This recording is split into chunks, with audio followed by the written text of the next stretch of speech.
सुप्रभात बच्चों, मैं कमलेश चंद मिश्र, हिंदी अध्यापक, city public school, Katra Mungra Badshahpur Jaunpur, आप लोगों का हिंदी कक्षा में स्वागत करते हैं। यह मेरा कक्षा 10वीं का 6वां वीडियो है। अभी तक हम लोगों ने कक्षा 10वीं हिंदी विषय के अंतर्गत क्षितिज भाग 2 के काव्य खंड से पाठ 1 सूरदास जी के पद और क्षितिज भाग 2 के गद्य खंड से पाठ 1 नेताजी का चश्मा और पाठ 2 बाल गोविंद भगत नामक पाठ का अध्ययन कर चुके हैं। आज हम लोग पूरक पुस्तक कृतिका भाग 2 के पाठ 1 माता का आंचल नामक पाठ का अध्ययन करेंगे। इस पाठ में शिवपूजन सहाय ने एक ग्रामीण संस्कृति का चित्रण किए हैं। माता के आंचल नामक पाठ में बालक तारकेश्वर के बचपन की मनोहारी लीलाओं का चित्रण किया गया है। किसी कवि ने ठीक ही कहा है, माई जैसन जग में मिठाई नहीं खे, उ अभागा बा जेके माई नहीं खे। माई जैसन जग में मिठाई नहीं खे, उ अभागा बा जेके माई नहीं खे। आइए देखते हैं माता का आंचल नामक पाठ का सारांश। तारकेश्वर के पिता उस बच्चे को भोलानाथ कहकर पुकारते थे। भोलानाथ रात में पिताजी के साथ सोता था। पिताजी सुबह उठकर भोलानाथ को जगाते, नहलाते और अपने साथ पूजा पर बैठाते भी थे। पिताजी उसके माथे पर 3 चंद्राकार रेखाएं खींचकर तिलक लगाते थे और भभूत भी लगाते थे। पिताजी अपने बेटे को भोलानाथ कहकर पुकारते थे। भोलानाथ अपने पिताजी को बाबूजी और माँ को मैया कहकर पुकारता था। उसके बाल बहुत लंबे थे। भभूत रमाने पर वे बम भोला बन जाता था। बाबूजी रामायण पाठ करते समय भोलानाथ आईने में अपना चेहरा निहारा करता था। पिताजी का उस पर ध्यान जाने पर वह मुस्करा दिया करता था।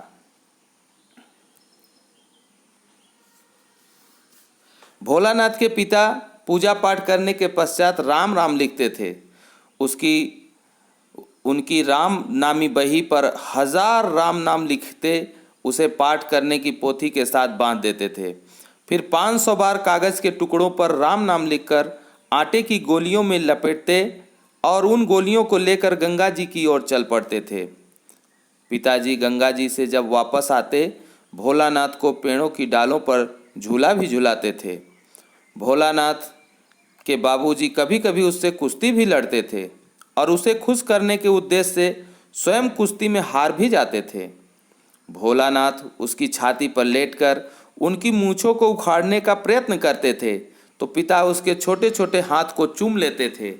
बालक के दोनों गाल पर बाएं दाएं खट्टा मीठा चुम्मा लेते और भोलानाथ से तरह तरह की अटखेलियाँ किया करते थे। पिता पुत्र को हाथ से भात खिलाते, किंतु माँ को संतुष्टि नहीं मिलती थी। माँ पिताजी से कहती थी, तुम बच्चे को थोड़ा थोड़ा खिलाते हो, इससे उसका मन भर जाता है लेकिन पेट नहीं भरता। अतः माँ चिड़िया, तोता, मैना, कोयल आदि का नाम ले लेकर ज़्यादा कौर खिलाया करती थी। इस तरह कहानियाँ सुना सुनाकर बच्चे को दही भात खिलाती थी। माँ भोलानाथ को गली से पकड़ कर लाती और उसके सिर में सरसों का कड़वा तेल डालकर तर कर देती थी। नाभि और ललाट पर काजल की बिंदी लगाती थी और चोटी गूंथ देती थी। रंगीन कुर्ता और टोपी पहनाकर भोलानाथ को कन्हैया बना देती थी। बालक भोलानाथ अपने मित्रों के साथ मिलकर घर के चबूतरे के एक कोने में तरह तरह के नाटक खेला करता था। वहाँ ढेले, पत्ते, गीली मिट्टी, फूटे घड़े के टुकड़े से मिठाई के दुकान सजाते थे। कभी कभी वहाँ घरौदा भी बनाते थे। घरौदा का मतलब होता है छोटा छोटा घर। धूल की मेड़ दीवार बनती थी। तिनके दातून बनते थे। दिया सलाई, दिया कलछी आदि बनते थे। पानी से घी, धूल से पिसान, बालू की चीनी से भोज तैयार हुआ करता था। बाबूजी उनकी इन सब क्रियाओं में सहयोग देते थे। कभी कभी बारात के जुलूस भी निकाला जाता था। कनस्तर का तंबूरा बनता था। टूटी चूहेदानी की पालकी बन जाती थी। समधी बनकर बकरे की सवारी करते तथा बारात चबूतरे के एक कोने से दूसरे कोने तक ले जाया जाता था। कभी कभी भोलानाथ अपनी मित्र मंडली के साथ खेती करने का नाटक भी करते थे। चबूतरे को खेत बना देते थे, कंकड़ को बीज और बहुत मेहनत से खेत जोते और बोए जाते थे। फसल तैयार होते ही हाथों हाथ काट ली जाती थी। फसल को एक जगह रख कर पैरों से रौदा करते थे। इसी बीच बाबूजी आकर भोलानाथ से पूछते, भैया इस साल खेती कैसी रही? फिर सब खेत खलिहान छोड़कर हंसते हुए भोलानाथ अपने दोस्तों के साथ भाग जाया करता था। जब कभी किसी दुल्हन के आगे पर्दे वाली पालकी देख लेते तो जोर जोर से चिल्लाने लगते, रहरी में रहरी पुरान रहरी, डोला के कनिया हमार मेहरी। इस पर एक बूढ़े वर ने बालक भोलानाथ को बड़ी दूर खदेड़ कर ढेलों से मारा करता था। आम की फसल में जब आंधी आती थी तो आम पेड़ों से गिरने लगते थे। भोलानाथ अपने मित्रों के साथ बागों में चला जाता था। एक बार एक बूढ़े तिवारी उन्हें घर आते समय मिल गए। बैजू उन्हें चिढ़ाना शुरू कर दिया तो उन्होंने खूब उसकी पिटाई की। उन्होंने स्कूल में भोलानाथ की भी शिकायत की, जिसके कारण गुरुजी ने भोलानाथ को खूब पीटा। भोलानाथ के पिता को जब यह खबर पता लगा तो वह स्कूल चले आए और अपने बालक को पुचकारने लगे। भोलानाथ ने रो रो कर बुरा हाल कर रखा था। पिताजी ने गुरुजी से प्रार्थना की और बेटे को लेकर घर आ गए। रास्ते में ही भोलानाथ अपने मित्रों को देखकर उनके बीच खेलने चला गया। वहाँ खड़े लोग कहने लगे, लड़के और बंदर पराई पीर नहीं समझते हैं। एक टीले पर आकर यह मित्र मंडली चूहे के बिल में पानी डालने लगा। तभी उस बिल में से एक भयंकर काला सांप निकल आया। सभी मित्र रोते चिल्लाते बेतहाशा भागते चले गए। किसी को कहीं चोट लगी, किसी का सिर फूटा, किसी के दांत टूटे, किसी के पैरों के तलवे कांटों से छलनी हो गए। भोलानाथ भी लहूलुहान होकर घर की ओर भाग गया और सीधे माँ की गोद में जाकर उसके आंचल में छिप गया। पिता के लाख बुलाने पर भी उनके पास नहीं आया। अधीर होकर माँ अपने लाल की इस हालत को देखकर पूछती रही कि आखिर उसे क्या हो गया। माँ ने झटपट हल्दी पीसकर भोलानाथ के घावों पर लगा दिया। घर में कोहराम मच गया। बालक साह साह साह साह करता हुआ कांप रहा था। वह भय के मारे आंखें नहीं खोल पा रहा था। माँ उसे बार बार गले लगा रही थी। इसी समय उसके पिताजी दौड़े आए और मैया की गोद से अपनी गोद में लेने लगे, लेकिन बालक ने अपनी माँ का आंचल नहीं छोड़ा, माँ से चिपका ही रहा। इस प्रकार से इस कहानी का सारांश समाप्त हुआ। अब कुछ प्रश्न हैं, जिस प्रश्न को हम कर रहे हैं इस प्रश्न का उत्तर आप लिखकर व्हाट्सएप कर देंगे, हम इसे चेक कर लेंगे। प्रस्तुत पाठ के आधार पर यह कहा जा सकता है कि बच्चे का अपने पिता से अधिक जुड़ाव था, फिर भी विपदा के समय वह पिता के पास न जाकर माँ की शरण लेता है। अपनी समझ से इसकी क्या वजह हो सकती है? यह बात सत्य है, बालक भोलानाथ को अपने पिता से बहुत अधिक लगाव था। वे सिर्फ उसका पालन पोषण ही नहीं करते थे, बल्कि उसके साथ दोस्तों जैसा व्यवहार भी करते थे। परंतु विपदा के समय उसे लाड की ज़रूरत थी, अत्यधिक ममता और माँ की गोद की ज़रूरत थी। बच्चे को अपनी माँ से जितनी कोमलता मिल सकती है उतनी पिता से नहीं मिल सकती है। वात्सल प्रेम में ही बालक का माँ के प्रति झुकाव स्वाभाविक है। माँ बच्चे के आंचल में सुरक्षा महसूस करता है, इसलिए वह पिता के पास न जाकर सीधे माँ के पास चला गया। आपके विचार से भोलानाथ अपने साथियों को देखकर सिसकना क्यों भूल जाता है?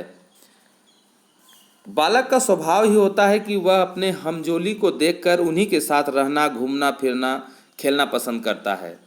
भोलानाथ को अपने साथियों के साथ खेलने में गहरा आनंद मिलता है। वह साथियों की हुल्लड़बाजी, शरारतें, मस्ती देखकर स्कूल में मास्टर साहब की मार को भूल गया और उसी मग्न अवस्था में वह सिसकना भी भूल गया। तीसरा प्रश्न है, आपने देखा कि भोलानाथ और उसके साथी जब जब खेलते खाते समय किसी न किसी प्रकार की तुकबंदी करते हैं। यदि आपको यदि अपने खेल में आज में जुड़ी तुकबंदी याद आती हो तो लिखिए। ऐसे बहुत सी तुकबंदियां हैं जो आप लोग स्वयं से लिख सकते हैं। अगला प्रश्न है, भोलानाथ अपने साथियों के साथ खेल और खेलने की सामग्री आपके खेल और खेलने के सामग्री से किस प्रकार भिन्न है। भोलानाथ उनके साथी के खेल खिलौने की सामग्री आजकल बहुत अलग है। बाप के साथ कुश्ती लड़ना, काठ के घोड़े की सवारी करना, घर के चबूतरे पर नाटक खेलना, चौकी को रंगमंच बनाना, मिठाई की दुकान, ढेले के लड्डू, पत्तों की पूड़ी कचौरी, मिट्टी की जलेबी इत्यादि बनाकर वह खेला करता था। जबकि आज का ज़माना बदल गया है। माता पिता की एक या दो ही संतान होने के कारण बच्चों पर लोग अधिक ध्यान देते हैं। उन्हें गली मोहल्ले में खेलने की अनुमति नहीं देते। अब तो हुल्लड़बाजी, शरारतें और तुकबंदियाँ भी ख़त्म हो गई हैं। अब तो बच्चे प्लास्टिक के खिलौनों से, इलेक्ट्रॉनिक्स से, मोबाइल से, इंटरनेट के गेम खेला करते हैं। पाठ में आए ऐसे प्रसंग का वर्णन कीजिए जो आपके दिल को छू गए हैं। इस पाठ में सबसे रोमांचक प्रसंग वह है जब बच्चे आपस में खेल रहे थे और सांप चूहे के बिल में पानी डाल रहे थे और उसमें से सांप निकल आता है। तब वे बच्चे किसी प्रकार गिरते पड़ते, हाँफते भागते हैं और माँ की गोद में जाकर सहारा लेते हैं। यह प्रसंग मुझे बहुत अच्छा लगा। और भी जब भोलानाथ अपने मित्रों के साथ खेल रहा होता है, जैसे भोज, शादी या खेती का खेल खेलते हैं, तो बच्चे का पिता बच्चा बनकर उसमें शामिल हो जाता है।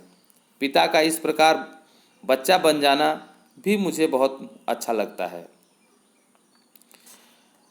अगला प्रश्न है, इस उपन्यास अंश में 1930 के दशक के ग्रामीण संस्कृति का चित्रण है। आज की ग्रामीण संस्कृति में आपको किस प्रकार परिवर्तन दिखाई पड़ते हैं।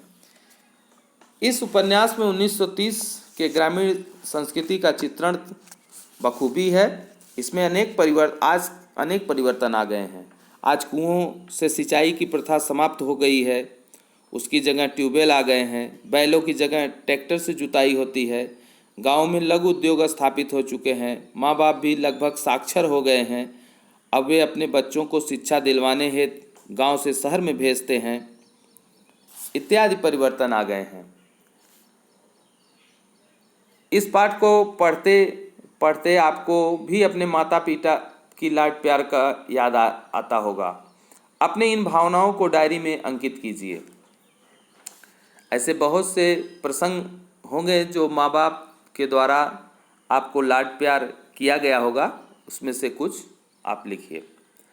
अंतिम 8वां प्रश्न है, यहाँ माता पिता का बच्चे के प्रति जो वात्सल्य व्यक्त हुआ है उसे अपने शब्दों में लिखिए। माता का आंचल पाठ में माता पिता के वात्सल्य का बहुत ही सरस और मनमोहक चित्रण है। माता पिता अपने बच्चे भोलानाथ को जी जान से चाहते हैं। पिता सुबह उठकर बालक भोलानाथ को अपने साथ उठाकर उसे नहलाता है। इसके बाद तिलक लगा के पूजा पर बैठाता है ताकि उसमें अच्छे संस्कार उत्पन्न हो। भोलानाथ को गंगा किनारे अपने कंधों पर बैठाकर मछलियों को आटे की गोलियां खिलाने ले जाता है। कभी कभी उसे रिझाने के लिए उसके साथ कुश्ती भी लड़ा करते हैं। खाना खिलाते समय माता पिता तरह तरह की कहानियां सुनाते हैं ताकि भोलानाथ अधिक खाना खा सके। माता का आंचल शीर्षक की